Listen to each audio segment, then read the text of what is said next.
Right then, I'd like to begin by acknowledging the Gadigal people of the Eora Nation, the traditional custodians of this land, and pay my respects to their elders past and present. I'm David Briggs, the Vice President and New South Wales Division Chair of the Colour Society of Australia, which is the Australian member body of the International Colour Association, or AIC.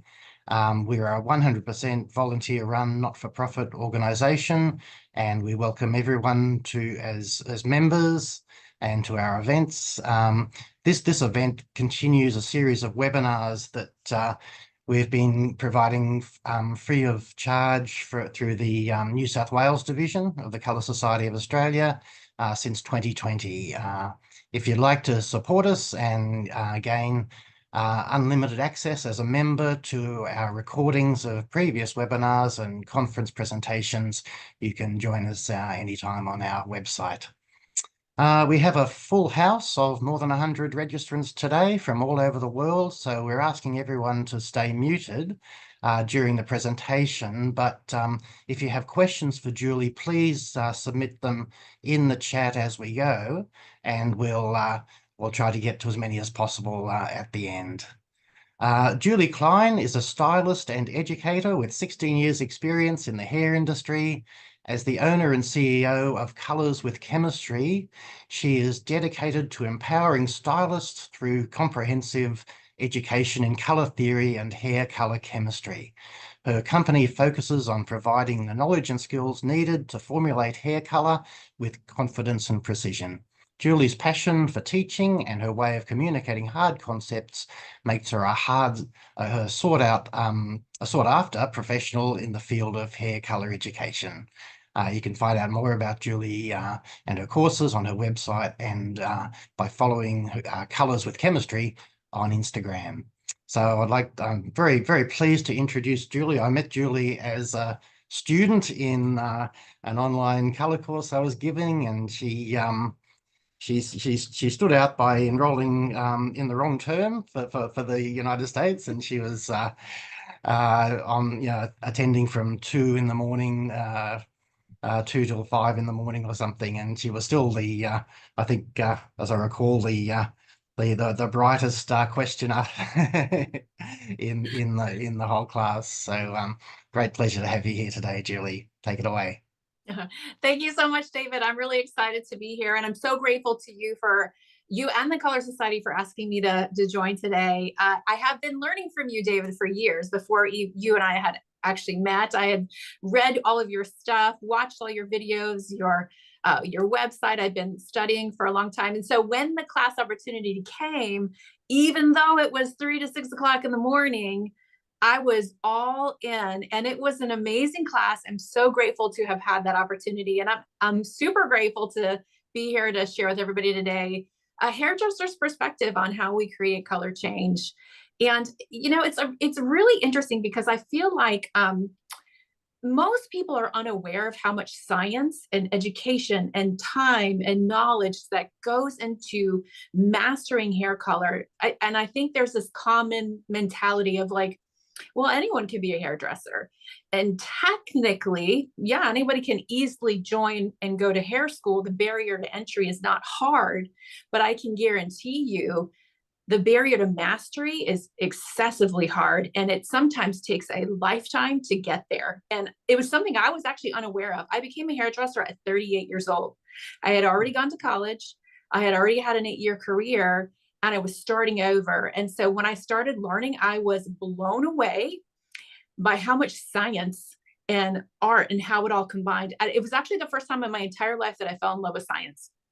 So I'm excited to share some of that with you today. We're going to take you on a little journey on what it takes for a hairdresser to create successful hair color. So you're going to hear a lot of hairdresser lingo in the way that we speak about color, but I'm really excited about that because it's a cool way to see how we all work with color, but we may speak about it in a little bit of a different way. So the journey we're going to go on, I have about an hour and there's a lot to cover. So I'm going to do my very best to give you as much as I can in that hour. So here we go. Let's get this PowerPoint started so we can give it a go. All right. Are we there, David? Is that good? Yes, that's great. Okay, so here's the journey I'm going to take you on today. All the little pieces that a hairdresser has to kind of think through when a client sits in their chair to color mix and create a successful hair color. So it's going to start with the structure of the hair. Believe it or not, it's massive for creating successful color. And then we're going to talk about the melanin in natural hair and how do we analyze that and why do we have to analyze it really well. And then we're going to show you how natural hair actually lightens. It's really phenomenal to watch how it works. And then we're going to go over the chemistry, like what do we use to actually create that? Can we control it? And can we even predict where we lift that natural hair to? And then we're going to dive into the hairdresser's color medium, hair color. It's not like paint. It's not like a lot of other color mediums. They're very different. So you're going to get to learn a little bit about that and all the prep work and the pre-work that a hairdresser has to do to actually understand the color line they're working with. And then we'll talk about how we successfully color mix in hair. So before we dive in, we do need to address a little piece here. You're going to see this RYB wheel throughout this whole presentation today. And I know for all of us lovers of color science, inside, you might feel a little like this guy. Why are we talking about the RYB wheel? It's archaic. It doesn't work. It's inaccurate. The chroma loss, all the things. And I understand, but I will tell you, I also work in the hair industry, and 99% of the hair industry uses RYB very successfully. And there's a few reasons why. So I want to fill you in on the why before we dive in. So I think that will make you feel a little bit better. So number one, natural hair color, all the way from dark levels to those lighter levels, actually live very well in the RYB wheel. We put them very close to neutral on the warm side. Now, even though I'm plotting these like on a 2-dimensional wheel, we want to think about it in 3 dimensions. So the deeper levels are at the bottom of the color space in the red hue, close to neutral. And then as we get lighter in natural level, all the way to a blonde, if you will, we call that a level 9 or 10.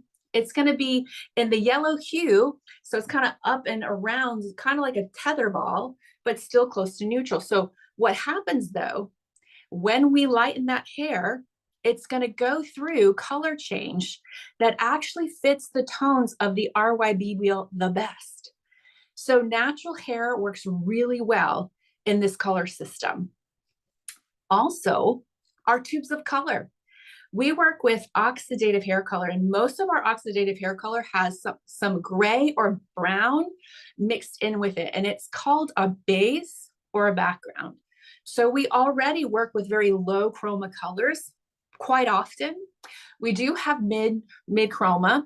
We do have higher chroma, but the higher chroma colors that we work with, those golds, coppers, reds, they're going to be those rich tones that you would find in the RYB wheel. So our hair color and the hair fiber we work on all works beautifully in the RYB, and we're very successful with it. So it's not going away in the hair industry anytime soon. So we're going to do our best to teach the hairdresser how to work with it well. Now, here's the good news. We do teach them the 3 dimensions of color, but we do it thinking RYB. Now, the thing about a hairdresser is most hairdressers are only learning about color in 2 dimensions. What hue do you have? What level do you have?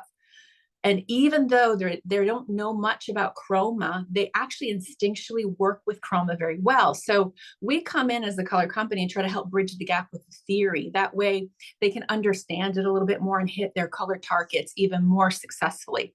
So that's been a really exciting thing to be able to do. So now that we talked about that, hopefully we feel a little bit better about the RYB. But creating successful hair color change. So how does the hairdresser do it? If someone sat in their chair with the color on the left, they start out here, but they're sending you this picture on the right and they're saying, I want to look like that. That's what we call an inspiration picture. How does a hairdresser take her from this to that? Or if someone sits in your chair and she wants you to match an old color that's like mid shaft of the head and saying, I want you to make this look like this. How do you take her from this to that? Well, a hairdresser does something called formulating. And formulating looks a little like this. If you ever see a hairdresser formulating, their mind is literally spinning because there's a million things to think through in order to get that color from this to that. Now, we narrow that down in the hair world to keep things simple because there's so much. And this is the most simplified equation, if you will, on how do you take someone from this to that. And the equation goes like this. We're going to take the remaining color from the hair, and then we're going to add in a color deposit from our hair color, and those two will combine and give us a final color. Now, we say remaining color because 99% of the time, if someone sits in your chair with their natural color, you're going to have to clear out that natural brown. It's kind of like, imagine if you had a wall in your house and it was a natural brown color, value 5, and you wanted to change that color to a vibrant copper, value 7. There's no way, you and I know, there's no way we're putting a vibrant copper on a brown and getting vibrant copper in the end. You have to prime the wall. You have to clear out the brown. And so you put a primer on it and now it's ready. It's kind of like that idea in hair, except we actually have to go inside our hair canvas and we clear out the brown by doing a chemical reaction, which will break down that natural color so that it will absorb and reflect new light waves, which will then give us a new lighter and warmer color. So we're essentially priming it by clearing out or cleaning out that brown. Wherever we take that natural brown color to, that is what we call the remaining pigment. So it's kind of like a primer, if you will. Now, even though I'm talking about a wall, hair and walls are not the same. We layer on a wall, hair, we combine. So here's a little video to kind of give you a concept of what we talk about with hair.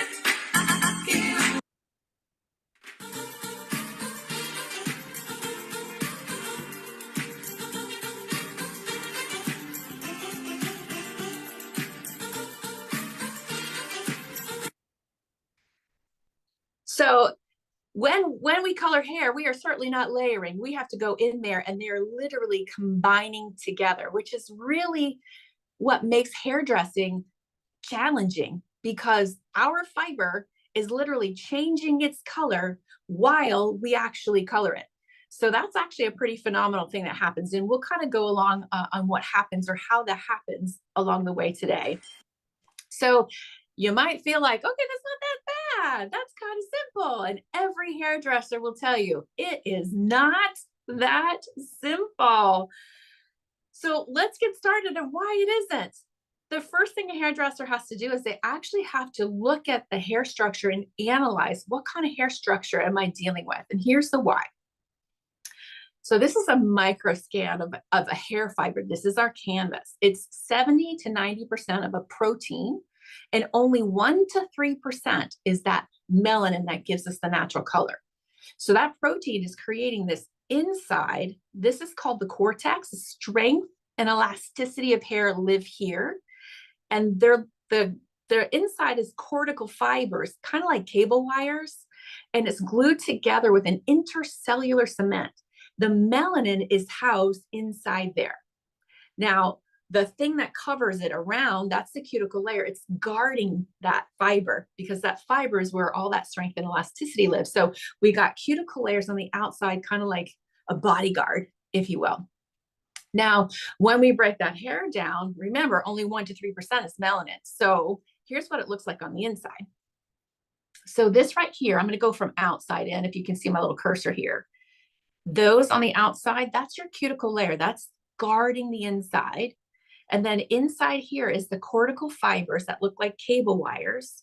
And then in here, it looks like a dark river. That's the hair glue. It's gluing that whole thing together. But what you'll notice is these little things that look like chocolate chips, that's the melanin that gives hair color. And as a colorist, I have to get through all of the bodyguard, through all those cortical fibers to get to those little chocolate chips to create color change. So I have to understand, I got to swell this thing. I got to open it up somehow. In order to do that, we have to understand the hair bonds in hair and in protein. And there's three main bonds that a hairdresser will work with, and they don't break the same. Our chemicals will break them different ways, and some will break this one and this will break that one. So we have to know how they break and what's going to break them, because we have to break it responsibly. And here's the why on that. If we break too many, that fiber gets too weak. We got hair damage, we got hair frizz, and it will fall apart. And so that's a heavy weight. We want to create color change, but keep the hair as healthy as possible. And we kind of joke around in class about a Jenga game. You know, I'm sure some of us have played this Jenga game where you pull out the little bricks. And in the beginning, you could pull some out and it's still a pretty strong structure. It's just weakened. But if you pull out too many, the whole thing falls. It's very similar to hair. We're going to break bonds. We just don't want to break too many. Now, the other part of that is that it actually affects the hair color, because we talk about mixing color like we're mixing color, but we know it's a perception, right? And so what we're really doing is mixing substances. So if that hair substance has really been chemically damaged, it's going to respond to the substance of my hair color differently, and it's going to go off tone, too dark, and flat. So we actually have a visual for you to see what off tone, flat color looks like when there's too much hair damage. It's pretty wild. And so we want to avoid that. So we got to break bonds. We just need to do it responsibly. Now, because we need to do it responsibly, we also have to actually analyze the pattern of the hair. And we have about 4 patterns that anyone can kind of be part of. You got straight, wavy, curly, and coily.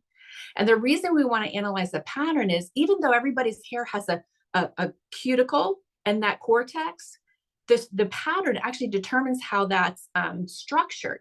And we got to look out for our curly and coily girls. And here's the why. On the outside of this curl, it has cuticle layer, but it's actually thinner. So the bodyguard is actually thinner on the outside. That's a weak spot in the hair. On the inside of that curl, those cortical fibers that we talked about, where the strength and elasticity live, those cable wires. On a curly girl, the inside of that curl, they're shorter. So she doesn't have as much stretch. She has a weak point because her hair can snap. So if you are not careful on a curly, especially a coily girl, you're going to lose her curl pattern and you will not get it back. And so not only do we have to know the bonds, we have to know which pattern we're working with. And we have to know the texture that we're working on too. So there's so much about the physical structure of the hair that will affect how a hairdresser does their job. Now, the texture, we have a fine, we have a medium, and we have a coarse. And basically all that is what's the cuticle to cortex ratio? Now, remember we said that cortex is where the strength is. And if you look at fine, medium, and coarse, fine, there's this cortex right here, is smaller. So I can actually break a fine hair fiber down way easier. So it can actually cause damage quicker to a fine head of hair than it will to a coarse head. So I have to be careful because the damage affects the final color. The other piece to that is, we also said earlier, the melanin is inside the cortex. So if they're all the same natural level, which you might think of value, lightness to darkness, a coarse head of hair will have more in order to be the same level or value as a fine head of hair. So when I'm lifting and creating or priming my hair, the fine will lift faster, the coarse will take longer. And if I'm depositing color, the fine will go darker, faster, and the coarser, I'm going to need to add more. So the physical attributes of the hair are going to be big. Now, one more piece to the hair and the physical attributes. We have to know where we're formulating our hair color for, what area of the head we're formulating for, because that first half an inch, that hair fiber is soft keratin. And if you go past it, it's hardened. So if I put one formula on the entire thing, that root will respond faster. So it tends to go lighter and more chromatic than the rest of the head. So we actually have to formulate those two areas differently. And we have to look out for the ends, because typically ends have been around for, my hair has been 1, 2, 3 years old. Down here has been around for 3 years, even though it has that guard around it, like cute, what do we like a shingles on a roof, those weather. So that's damage, which means it will respond to the color different. So every area of the head, we have to think how we're formulating for. Who knew there was so much just about the physical attributes, right? So once we do that, once we've analyzed that fiber, analyzed the physical, now we have to analyze the color. Okay, so everybody's natural hair has got a different balance of melanin. So let's talk about that because this part is really super interesting. So natural pigments in hair, we call melanin, and there's only 2 main kinds. We have one over here, it's called eumelanin. It's black to brown. That's the colors that we're going to see when light reflects off of the eumelanin. And then over here, we have something called pheomelanin. It gives us reds to golds. So everybody's going to have a balance of these. The interesting part about them is eumelanin breaks down very quickly and easily with our chemical. Pheomelanin does not. It is a bear. Now, those two, they're going to create all the natural levels and tones in everyone's hair. How does it do that? 2 main things. There's a few, but I'm just going to talk about the 2 main. One is the concentration. The concentration is basically the amount. What's the amount of melanin in that head of hair? Because the melanin is the absorber. We call them the light absorbers. So someone that has a lot of melanin is going to have a deeper level or value of hair. So if I look at these beauties right here, the one that sticks out that has the most is this beauty right here. We call her natural level 2. She has so much melanin that it looks very dark. Now this beauty over here, our little blondes, she has very little. So she's going to be very light. So the natural level guides me on how much melanin am I dealing with? Because when I break it down with my chemical only has a reaction time that's so long. And I have to know that because I can only get it so far. Now, the other piece of that is what we call tones. And when we say tone, we're speaking of, maybe in color theory terms, would be the chroma, right? Or in hair color, it would be what's the balance of eumelanin to pheomelanin. So eumelanin gives us those blacks to browns, and the pheo gives us those warm colors. So if I look at all of these right here, our redhead has a high concentration of pheomelanin and a low concentration of the eumelanin, so she looks more chromatic. Somebody that has more eumelanin will look a little more closer to neutral, just a flat brown, if you will. Now, to help us determine the natural level, color theory, you'd use a gray scale.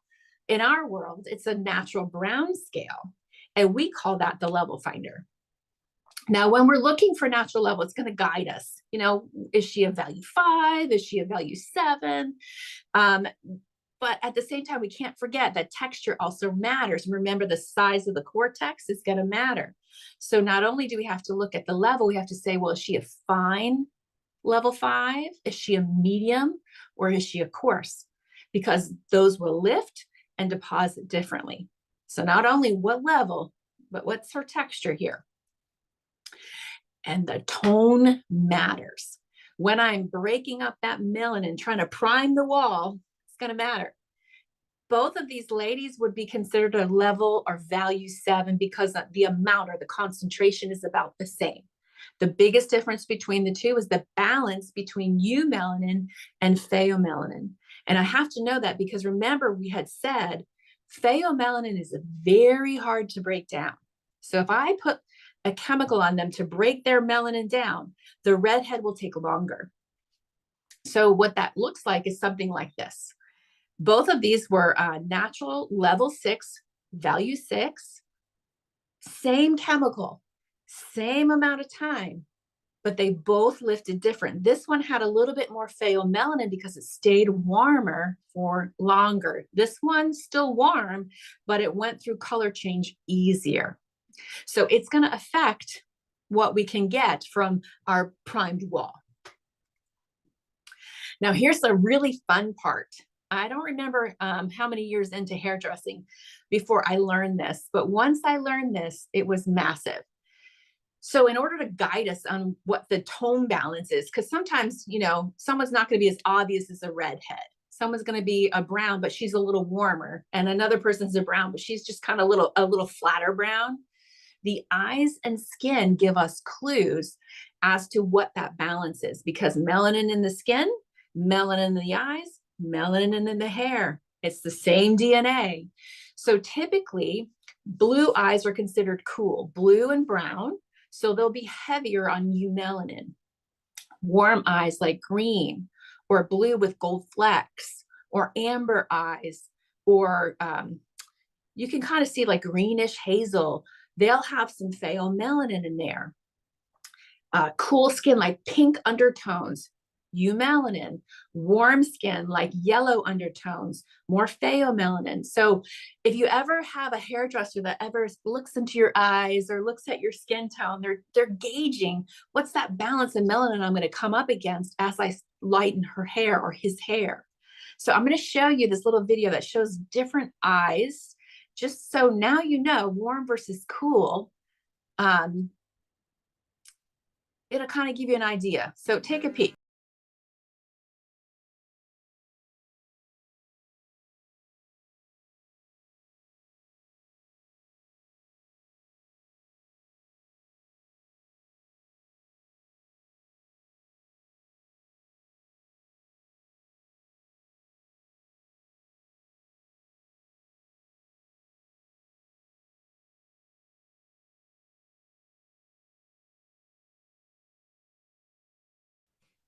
That video, actually, we made at the salon when we first learned about the eyes, and I had everybody like show us our eyes, and we were just staring at everybody's eyes, and it was phenomenal on how that intertwined with what we were doing with hair. So I hope you found that enjoyable. Let's see. Okay, so evaluating where we're starting from, how much melanin and what's that ratio is going to be huge. Okay, because once I know that, let's say I think whoever I'm working on is a level 5 or value 5. Then I have to ask myself, where are we going? Like we're taking that brown wall to, let's say, a vibrant copper, a highly chromatic copper at a level 7. So I got to know where I'm starting from and where I'm going, because it's going to guide me on what to do. In this case, I got to prime the wall, right? I got to go in there and I got to break some down, because there's no way I can put a vibrant copper at a level 7 on a 5 and see vibrancy. So I'm going to have to know and understand, how does this hair lift? How can I do this? So that's the next piece. So you got your physical aspects of the hair. You know what level and what tone you're working with, how much melanin, what's that ratio? Now you have to know, oh, I remember this is how this particular level of hair lifts. So let's talk about that. Now for hairdressers, they give us these charts, kind of like a level finder. This is another chart to show you the remaining pigment chart. Like, what are the colors the hair is going to go through as you go through the priming process or the lifting process. Now, these are only 2D. So that's the challenge with them, because when hair lifts or gets lighter, it's actually a 3D curve. Hair goes through what we call a lightening curve, and it's 3-dimensional. So what happens when hair lifts or lightens? So it all natural starts closer to the inside of the color space. So let me just kind of give you some context here. We have the color wheel down here that goes around. We have the lightness to darkness, or the level that's up and down, or the center of the space. And then the in to out is that chroma. So when hair lightens, natural hair, it will come out in its chroma. So the brown will start to go away. It will become more vibrant, more chromatic. And then it goes up in the lightness and around in the hue, kind of like a pickle apples that go out, up, and around.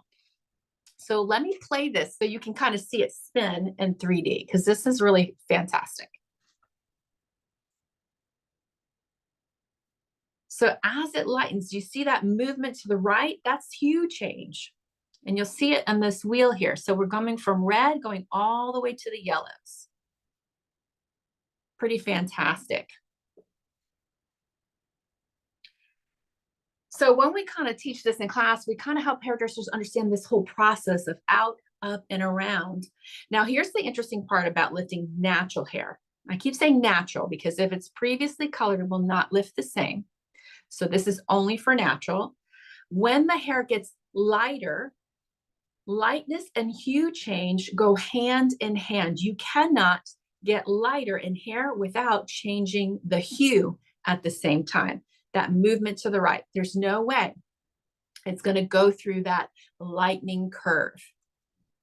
So I'm going to show you actual lightning curves from actual hair. We're going to show you a level 7, a level 6, which has got a little bit more melanin, and a level 3, which has a lot of melanin. And you're going to see how they go through the curve slightly differently. Now, what I applied on them was the same chemical formula, the same amount of time. So we're going to see the difference. So here is a natural level or value 7. And you notice that I put it in the closer to the center of that color space. And as we lightened it, it comes out in its chroma, it gets more vibrant. And then we start to shift the hue. And that's exactly what you're going to see here in this color or lightning curve for the 7. So out, up, and around. And you can notice with this is natural hair. It's a gradient color change. It's not like flipping the switch from one hue to the next. It's a slow movement through different hues.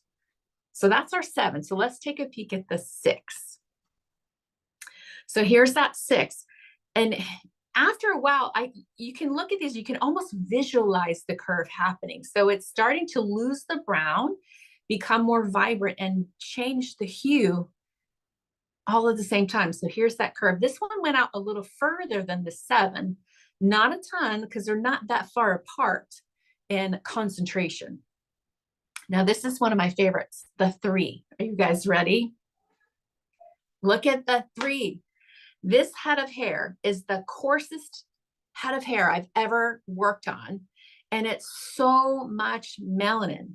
And if you notice, look how wide that curve is.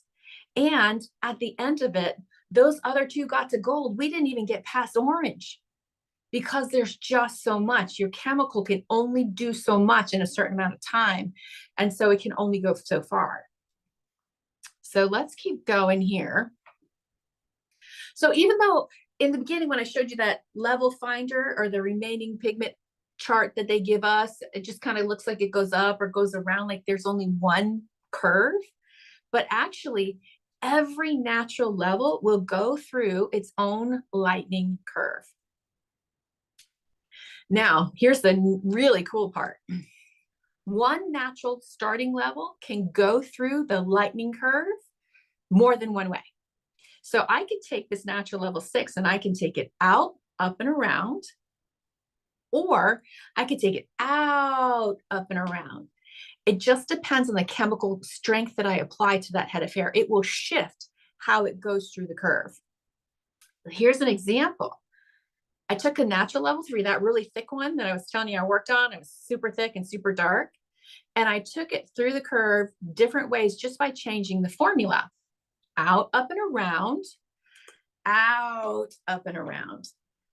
And the reason I do that, I'm thinking in my mind with my chemical formula, how far out in its vibrancy and how far up in its lightness do I need to take this particular head of hair? And it's going to be based on where I want to end up. This one on the left is a better primer for a color that's more natural. Doesn't have a lot of reflection of hue. But the one on the right, clearing out more brown, is going to give me a better starting place or primed hair for something that's more vibrant, maybe something more red. And I actually have those here. I did those. So I don't know if you can still see me. If you can't, let me know. But this is where it started. And then this is the one on the left that's a little bit darker still. That's a good primed hair for something natural. And then the one on the right, that was a better place for something a little bit more chromatic. Let's see if you can see that better. You can see how I made a choice on how I took that hair through the lightning curve based on where I wanted to end up in the end. And it's all about knowing my chemicals. So as a hairdresser, I have to know the physical attributes. How much melanin am I dealing with? What's the balance? How is that level going to lighten? And then I have to control how I take it through the curve and predict where it's going to end up. And I do that by using my chemistry to manipulate the hair, to prime it in a perfect spot for the end result that I'm looking for. So if I take this 7 and I prime that hair, I clean out some of the brown, and I'm going to end up at a remaining color. Now that remaining color is going to have a level, a hue, and a chroma. And once I get that hair primed, that particular color can be taken in a few different directions. I could take it to a copper end result. It's actually primed really well for that. It's primed really well for a nice chocolate brown. It's also primed really well for a muted down gold. It just depends. It is definitely not primed for a blonde, right? So it just depends. Where do we want to end up with this hair? I have to stay in control. So how do we do that? We have to know our chemistry. If we don't know our chemistry, we can't control the lift in the hair. So what do we have to know? So for us to control it, the first thing we have to understand is the pH scale, because remember we said earlier, the hair is that cortex and it's got a guard around it and we have to swell it so we can get inside. pH is what helps us swell the fiber. So hair's pH lives around a 4.5 to a 5. So we have to apply on that hair something that lives higher in pH so it will start to break some bonds and swell it open. Now we have a couple of color choices. Our tubes of color actually help us do that. And in the United States, we have 4 different oxidative hair color categories, if you will, to help us swell the hair. So we've got an acidic demi. The pH is so low, like there's barely any swell. And then as we go through, alkaline demi is a little bit more. So now I'm going to get a little bit more openness. Permanent, more. High lift, even more. The one that has the most swell is the one that's going to give me the opportunity to lift or lighten more of that melanin. So that category of colors, I'm thinking, how much do I need to break down? How much do I have to prime this hair for that end result that I need? Now, some other countries don't have all 4. There are countries that just have permanent and high lift. It just depends on where you are. Now, once that hair color, that tube is going to help me swell that hair open, now I can kind of use my chemistry to start lifting. And lifting is breaking down the melanin, priming the wall. Now, lifting with hair color, there's 2 main things that help us lift. One is the alkalizer in the tube of hair color. The other is the oxygen, which is in a developer. Now, when I mix those 2 together, tube of color and developer, the alkalizer is going to come in and release the oxygen. That oxygen goes into the hair fiber, breaks down melanin, breaks down bonds, develops the dye that's in the tube of color and helps put it in the hair. Now, this is the kicker for a hairdresser. With hair color, you are priming the wall, and as you're priming the wall, the color deposit is happening at the very same time. You never get to see it. That's why when I said earlier, you have to control and predict it. You have to predict, where will this hair end up if I put this chemical formula on it, because you'll never see it. They happen at the same wall, at the same time. We don't have a luxury of first priming the wall to see if that's a good primer and then putting a color on top. A hairdresser works almost blind if they don't know their chemistry or the hair color that they work with. So there's so much pre-work that they have to do that goes into really becoming good at predicting if they're priming that hair in the best way. So that is a kicker when you're working with hair color. Now, if we work with lighteners, it's a little easier in a sense that you can see the primer. Here's why. A lightener has no dye in it. Now, it has the same alkalizer and oxygen that hair color has, but it has an extra little player here called persulfate salts. So what happens is the same idea, alkalizer lets that oxygen go, but in a lightener, the oxygen and the persulfates work together and they will break down the melanin in the hair. So it's almost like oxygen drank a Red Bull or an energy drink and they're going at it. They're going really hard and they're going really fast. They can break anything down. So hair color can break natural. It does not have the ability to really break down oxidative hair color. It can shift it, but not a lot. So the lightener's good in a sense of color theory, because now I can prime the wall to the place that I want it to be. And then I can come back in and put a dye to change that. The hard part about lightener is one of the most aggressive things that we do to hair. So that damage comes in. So a hairdresser has to understand the chemistry so they don't lose control of one of the most aggressive things that we do. So it's important for them to understand. So let's talk a little bit about levels in hair color, because these are quite interesting too. So we have like levels 1, which is the deeper levels, all the way to 9, 10, 11. It just depends on the color line. And they're this balance between the lifting ability and the tube's depositing ability. Now, lower levels will have more deposit, heavier visual dye deposit. Lighter levels will have less. Now, in permanent hair color, that lifting ability at the lower levels is very low. You're not going to get much priming, but you will get a lot of color deposit. And as you go up in lighter level, you have more lifting ability. You can prime the wall a lot better, but much less dye.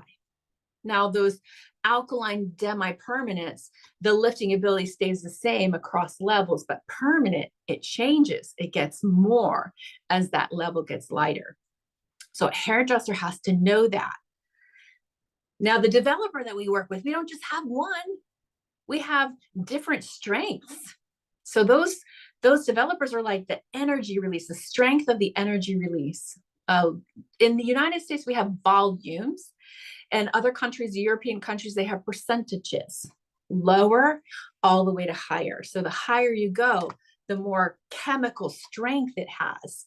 So those two things, what level of color, what category, what volume of developer, those are going to be those pieces that you have to control. And if when you're priming that hair or lifting it so that you can clear out some of the brown, if you just change one part of it, if you change the category, the level, or the volume, it will change how the hair actually goes through the curve. So in this instance, we didn't change category. We didn't change the level. We only changed the volume on the same natural level of hair. And look at the difference on how it went through the curve. So in the first 10 minutes, that 40 volume shot that chroma out further than that 20 volume did, the lesser energy. But at the end of the processing time, you can see where they landed. The 40 got a little bit higher in lightness than the 20 did. So my goal as a hairdresser is the end result. What do I need that primed hair to look like? Is that a good one for my end result? So those are the choices that we're making. Now, if we want to get really good at predicting and controlling, we have to know the starting point of the hair, that structure plus the natural level and the tones. We have to understand what category of color is going to help me get as light or as vibrant as I need it to be. What level am I going to choose, and what volume of developer? You have to pick all of those really well. If you do that, then you're going to be able to really get good at predicting where the hair is going to end up. So a lot goes into understanding the chemistry. Now, I'm going to do a little example of how I would, as a hairdresser, walk through predicting and controlling the lift on a head of hair. So this is actually an old client of mine. She's a friend of mine for a very long time. And she let me take a picture of her when we were at a gathering. And so imagine she sits in my chair. And what I see here is she has a natural color at her root. And she has an old existing color, meaning she's been previously primed and deposited color on before. And she wants me to retouch her root. And retouch just means I want my natural color to look like this color here. So the first thing I have to do is I have to analyze the natural level. How much melanin? What's the balance? I have to analyze the structure. Okay, she's fine here. So make sure I'm cautious because I can't break too much of her bonds, right? I have to be careful. And I'm at the root because that root is that it reacts quicker because it's soft keratin. So all this analyzing going on just to find out where we're starting from. And so then I plotted on my color space or my color wheel. Okay, this is where she's starting from. And then I have to ask myself, where are we going? Well, the good news is where we're going is already there. I have to analyze this color. And I say, okay, that's the target. Okay, I say that's about a level 7 gold, not super vibrant, not super muted, kind of in that balanced area. So then I have to ask myself, I need to prime this wall. I can't just put a lighter color on natural hair without clearing out some of the brown and get lighter. I have to prime it. That means I have to lift it. So that's going to guide me on what category of color I need, what level, like how light do I need to lift this hair, and how vibrant. So making all those choices, I decide, okay, I'm going to use a permanent level 8 and 20 volume. And then I predict, okay, where will this hair get primed to or lifted to? Okay, it's probably going to be a 7 gold, more vibrant than her end result is. And then I have to ask myself, is that a good primed color? And then I could say, well, yeah, because if I take this color and I just pick a color from across the color space and kind of keep it on the muted side, it will pull that to my target.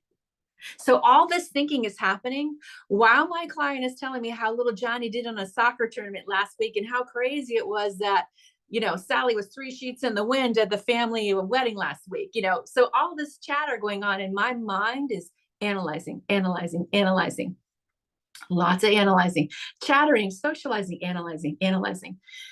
It is literally a physical job and a very mental, like the mentally draining job at certain times when you're kind of trying to multitask at the same time. So that's how I would kind of walk through if somebody was in my chair. But that's not it. Yeah, it sounds very complex. Yes, it is actually pretty complex. Okay, there are caveats to lifting. Are you guys ready for some caveats? What happens when there's gray? A lot of clients have gray hair. Gray hair just means it is the same fiber with no melanin. So it's going to actually look white, but not everybody's pure white. You got a mixture of white and still pigmented hair. So what happens when you lift? Here's what happens. When we lighten hair that has both white and pigmented, which in the hair world, for some reason we call gray, probably because this optical mixing thing is happening and it looks like it's gray, you still have to control and predict the pigmented hair, but the white hair will turn pale yellow.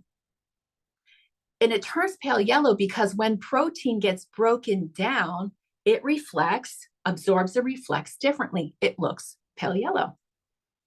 So when we're analyzing the natural, where we're going, all of that, we also have to analyze the amount of gray, because if I have 50% gray hair or white hair and 50% pigmented, that means I'm going to end up with 2 remaining colors. I'm going to have 2 different primed walls.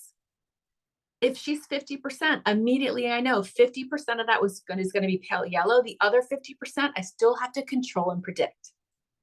Now it gets even more interesting, because how many people do you know that have the same percentage of gray throughout their head? I don't. My percentages change throughout my entire head. So you can have someone, maybe she's 50% back here, but maybe at the top she's 75%. So now you have 3/4 of that is pale yellow, and you still have to predict what that remaining color will be. And whatever formula you create needs to work well for both remaining colors. No pressure, right? Good thing hairdressers are trained. But wait, there's more. Okay, someone sits in your chair and she has previously colored hair. So here's what's going on. She has natural at the root. She has previously colored right here. And then she has lightened hair with more color that we call a toner. So this could be a little bit of an issue because we said earlier, natural lifts predictably with permanent color. Previously colored hair does not. It will not lift the same. So essentially, you have 3 canvases on one head, and you're going to have to formulate differently for each canvas to give you a cohesive end result. So this client might have 2, 3, or 4 formulas to give her a beautiful end result. Pretty wild, right? So wow, we have covered structure. We've covered natural melanin and why that's important, and knowing how to lift the canvas is important, and then knowing your chemistry, massive. Now, once you have a primed wall, right, or primed head of hair, now we have to be able to choose the color deposit to move and change that to get us to the end result. So in order to do that, a hairdresser has to do a lot of pre-work to understand their hair color medium, hair color. It's not the same as many other color mediums. So in that simplified hair color formulating equation, we are finally now at how do we choose the color deposit. So we got to know the color medium that we work with. So here's what we work with in a simplified way. We work with only 2 types of dyes, either direct dye or oxidative. Those are the 2 main ones that a hairdresser works with. Now, direct dyes, they're fully formed dyes. So when I squeeze the tube of color, I immediately see the color. I don't have to add a developer to connect the dye and make it the color come alive. That's easier to work with. I see the color, I can work color theory. Oxidative color, on the other hand, is different. In the tube, it is not fully formed. I call it dye parts. There's 2 main dye parts in the tube. They're not able to absorb and reflect light yet, so you don't see color. And they're called intermediates and couplers. Now, there's different intermediates and different couplers, and the color chemist will actually choose which ones to put in there. And when you mix with your developer, the oxygen actually binds them together, and then it is able to absorb and reflect light and give you a color end result. So in order to learn that, because we can't see it, I can't squeeze the tube and go, that's what color that is. I'm going to use that one. Our color company will give us what they call a swatch book. And the swatch book is just to help guide us on here are the colors you have available. Here's all the reds you have, your golds, your blues, your chocolates, your neutrals, all of that. And typically, they'll plot those on a color wheel. Some companies do, and some don't. Some just give you verbiage. Now, here's the tricky part. That's a 2-dimensional wheel, colors 3. So the color company will pick 2 out of the 3 dimensions. So a color company might pick the hue and the level, which does nothing for a hairdresser. The level's already on the box. Then you have a color company that might pick the hue and the chroma, and hairdressers are celebrating because they don't have to work so hard. Because now they have the hue, the chroma, the levels already on the box. Now they've got 3 dimensions. If they only have the hue and the level, they have to do a lot of work to figure out what that chroma is in all the tubes of color they work with. Now, here's something that's challenging when it comes to swatch books for a hairdresser. Number 1, all the boxes could be labeled the same, but be different colors. So this is 8 different color companies that have something called a 6N, 6 neutral. And if you look at all of those, and this is us dyeing it out on something white so we can see exactly what's coming from that tube of color. And this is us putting on a very pale head of hair because we don't want any contributing color. We want to see as close to what we have in that color tube. And you can see that same label, different colors. Here's another example of that. These are from 2 different color lines. Both have the label 8G for 8 gold. They are not the same color. So a hairdresser has to know, if I have this line, I need to know what my 8 gold looks like so that I can work color theory with it. Now, another challenge is the swatch books are guides, but most of the colors that we get don't actually match the swatch books. So watch this. Let me just make sure this doesn't blow you away with the sound here. All right. Here we have 2 8 golds from 2 different color lines.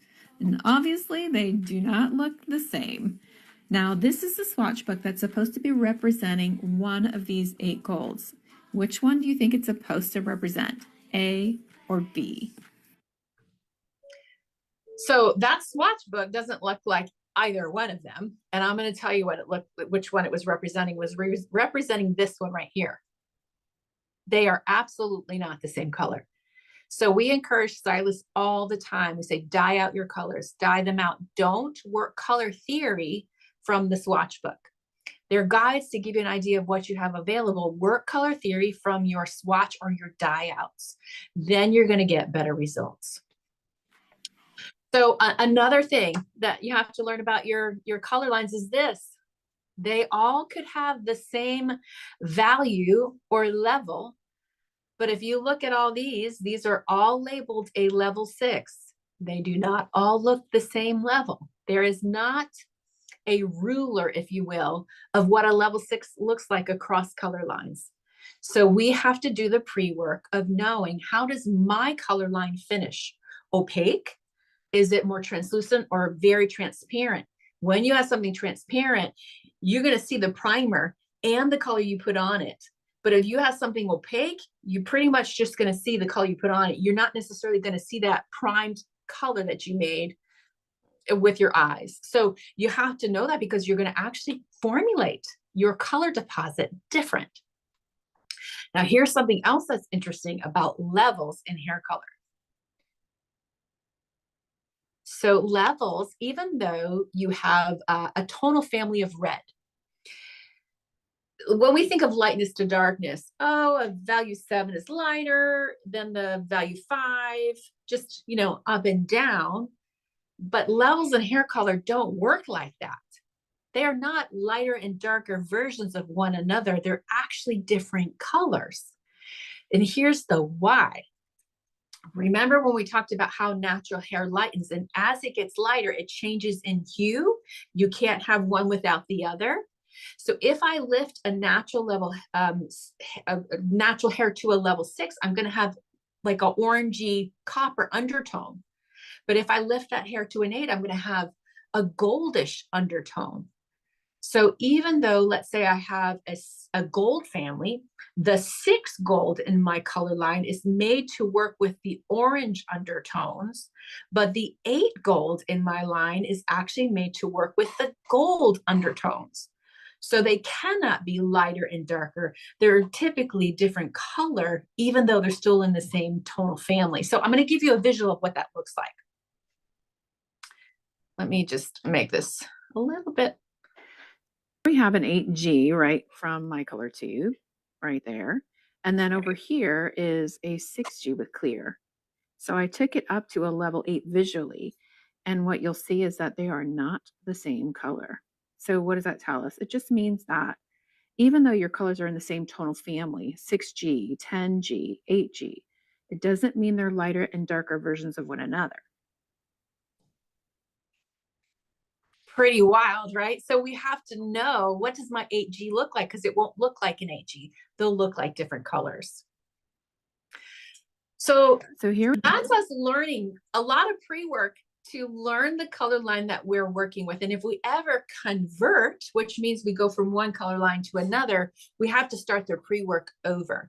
And that's a little bit of a nerve-wracking time for a hairdresser, because they're kind of blind. They're going in blind in terms of the color theory. They're not exactly sure yet of what that gold looks like in the new line versus the old. So a lot of pre-work happens. Now, once they capture that, now they're ready to successfully color mix in that hair. And how does that happen?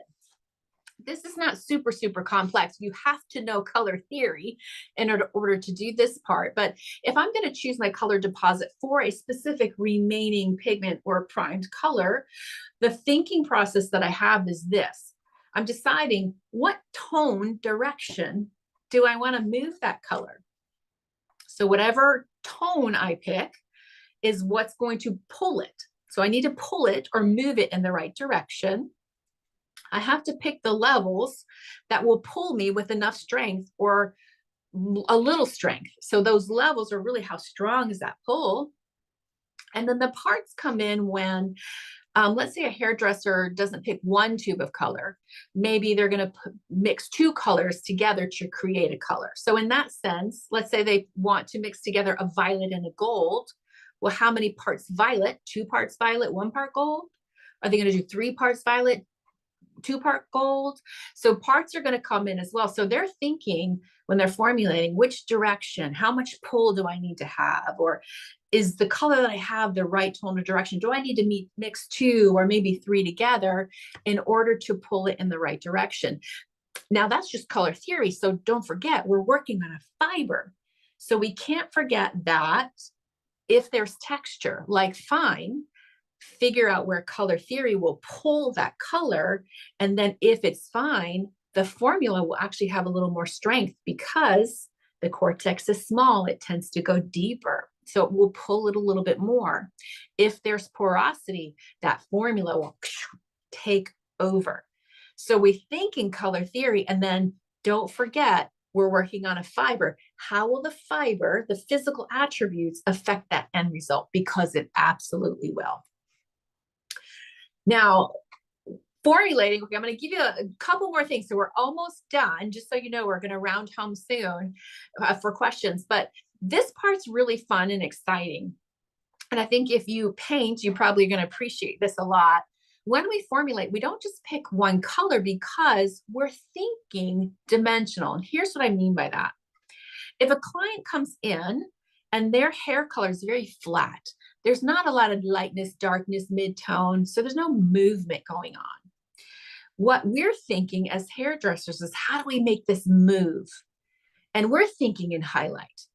Where does the sun typically hit the head where it will pop that color out? We call it the peak.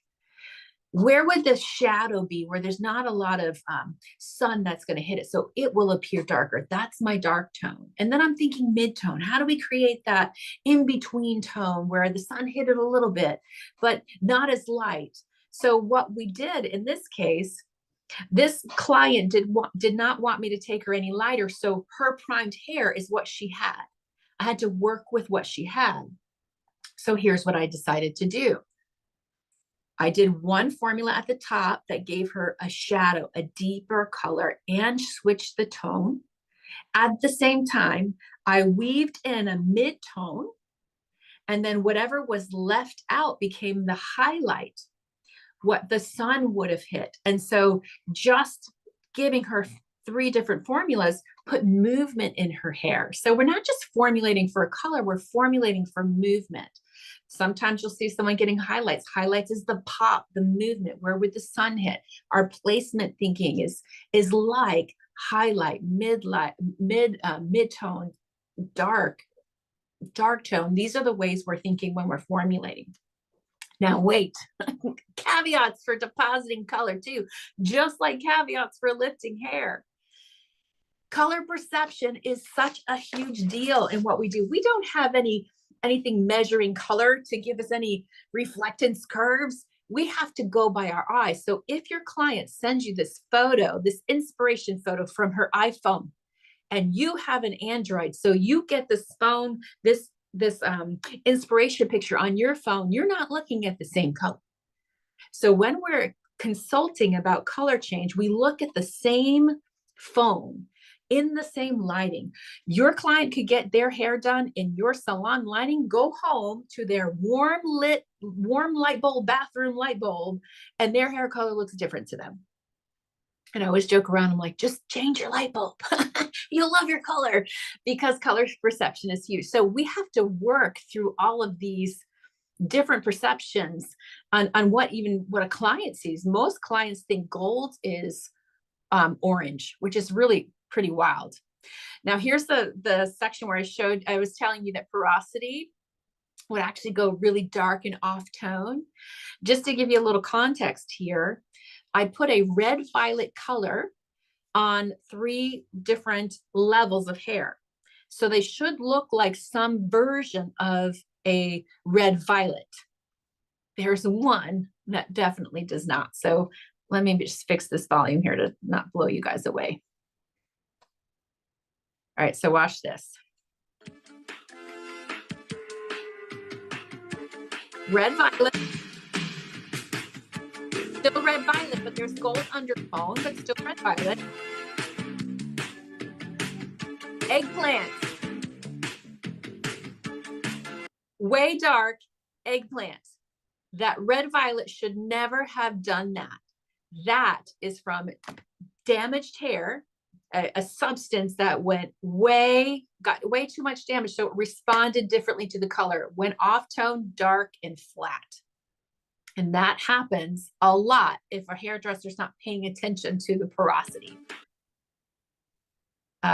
So there's just 2 more things. So hang with me. I know it's 10:17 or 10:17 my time. A little caveat for repigmenting the hair. So if you take natural level 6 and you lighten it to a blonde, and one day you come back in and say, I want to go back to natural.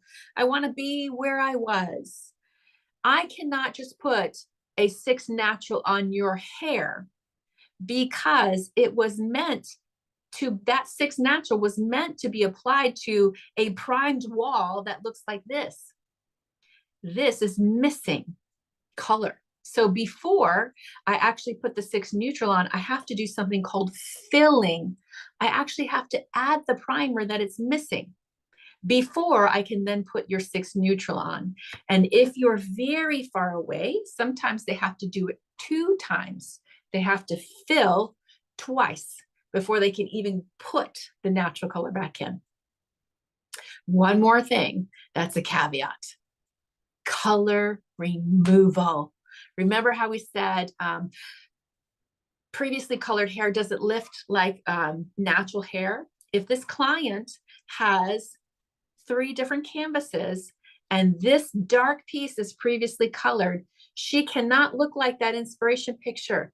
There's no way it's going to happen. I have to figure out how to clean the canvas. So I have to remove it by reducing the dye, breaking the bonds that got put together, or oxidizing it, breaking the whole thing down into smaller parts. This is one of the hardest things a hairdresser has to do, color removal, because it's unpredictable. And most of the time the hair has already got damage. I can tell you right now, this client has damage here. You can see the fray a little bit. It's just kind of frizzed. That's already got damage. So as a hairdresser, it's kind of like there's critical thinking going on, and they've got like little bombs of damage they have to work around to try to clean the canvas. She'll never look like that picture, but she could get closer if you can clean the canvas. So the simple formula is definitely not that simple, right? There's a lot that goes on in mastering hair color, and it takes time, education, patience, experience. So we always encourage the new hairdresser, they're going to feel like this for a while, really twisted, and they're trying to work their way through this critical thinking maze. But if they continue to go and they continue to practice the craft, light bulbs start to happen and they start to feel like they're really getting a handle on it, because there is a lot. The barrier to entry may not be very hard to get in, but it is absolutely hard to master. And that, my friends, brings us to the questions. How'd I do, David? I was like, oh no, we're going long, but No, I think your clock is 10 minutes past, don't forget. So yes, I forgot I did that. Oh good. Yes. I'm glad I did that. But it was that was just fabulous, Julia. I'm so pleased with myself for asking you to give that. Yeah, it was really fun to put together. I think it's a subject that we've neglected, I think, for a long time in the Colour Society, but you've done such a comprehensive job, which is amazing. Of course, that's only like 1 hour out of your 5-hour course, is that right? So yeah. Yes, we have 3 5-hour courses.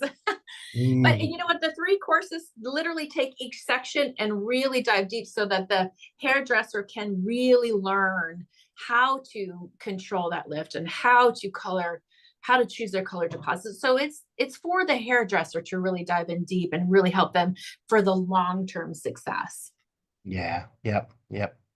Yeah, so don't go off and just don't go out and set up as hairdressers based on that. There's more Yeah, yeah. there's more to know. Yeah, please don't. Well, you know what? When there's box color in the store that's so easily something you can grab, I think because it's so accessible and they think, oh, it can't be that hard. They made it accessible to everyone. And it's actually, yes, it actually is actually quite complex. And I just got a quick question. Do you think in when other in sort of like standard education for hairdressers, how much of what you talked about is covered properly? Not much at all. And Yeah. here it's just too short of a time, David. Hmm. And I know that a lot of the cosmetology instructors struggle themselves. They don't have enough time to cover everything.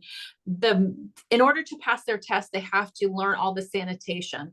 But you've got a cosmetology instructor trying to teach them how to hold their shears and how to hold the brush. There's so much, Yeah. and you've got 1,800 hours. How are you even going to touch the depth of color theory? So, it's a struggle for a lot of people. And,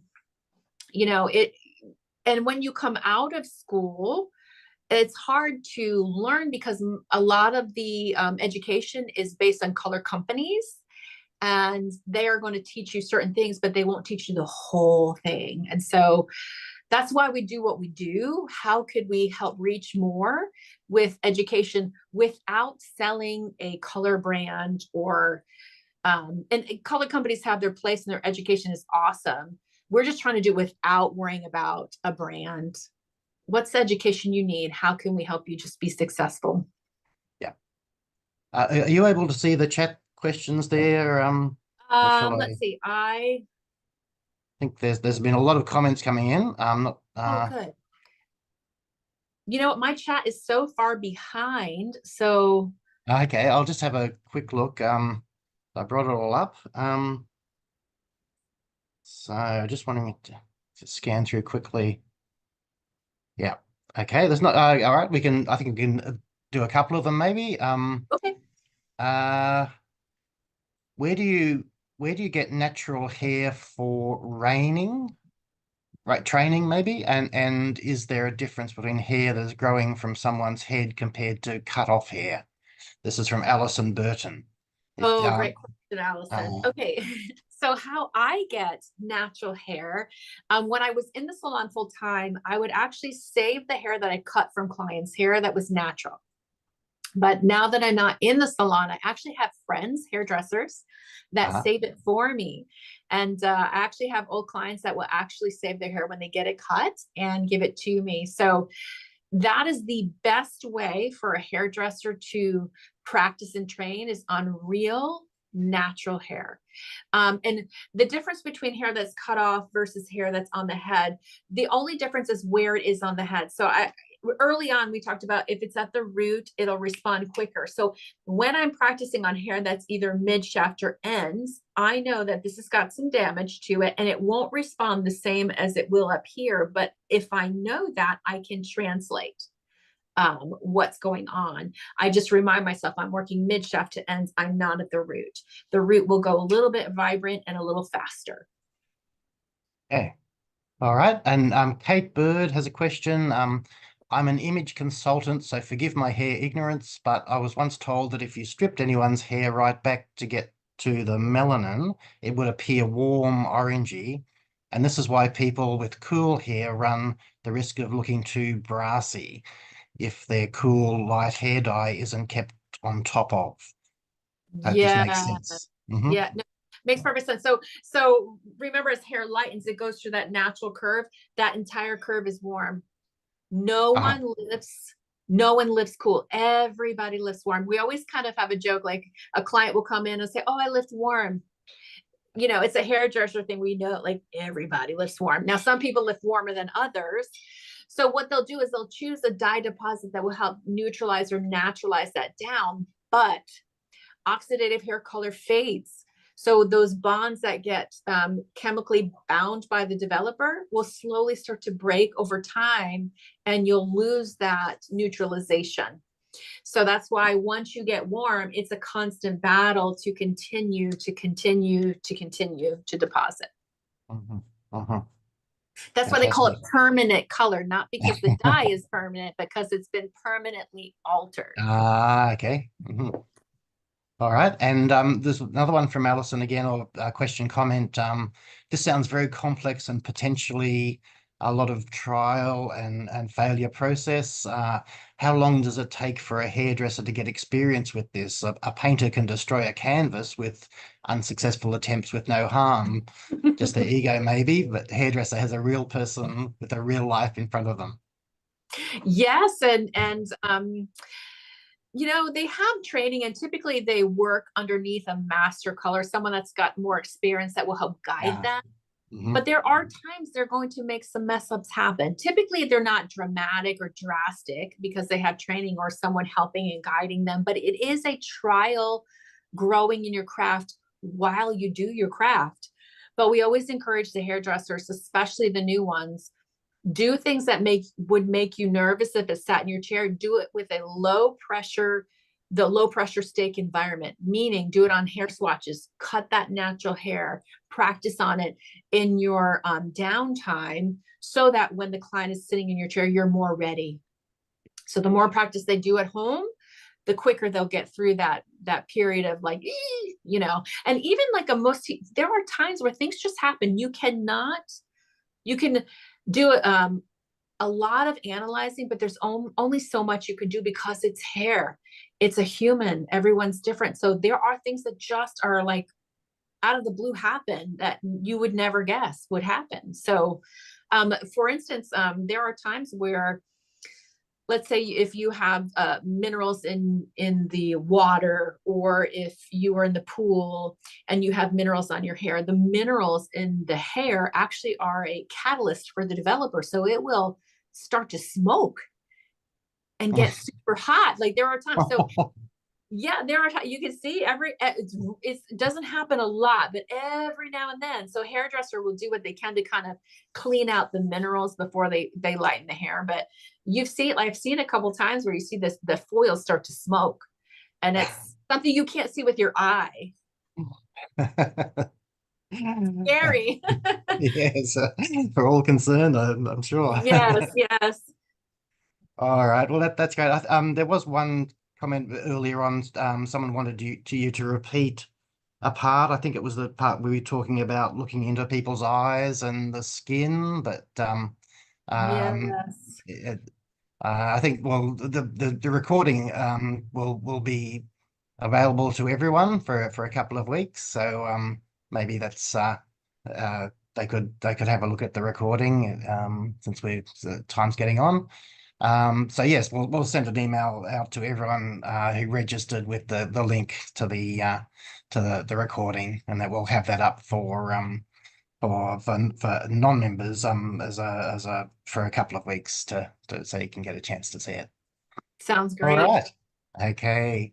Well, that's brilliant. Just before I thank you, I'll just mention that our next event, which we're very grateful to Nick Harkness in Canberra, or Canberra Colour Club down there, that have organised a very special October webinar as well. It's a presentation by Dr. Juraj Lipscher, who is the co-author of a genuinely magnificent German book on pigments and dyes called Das Farbenbuch.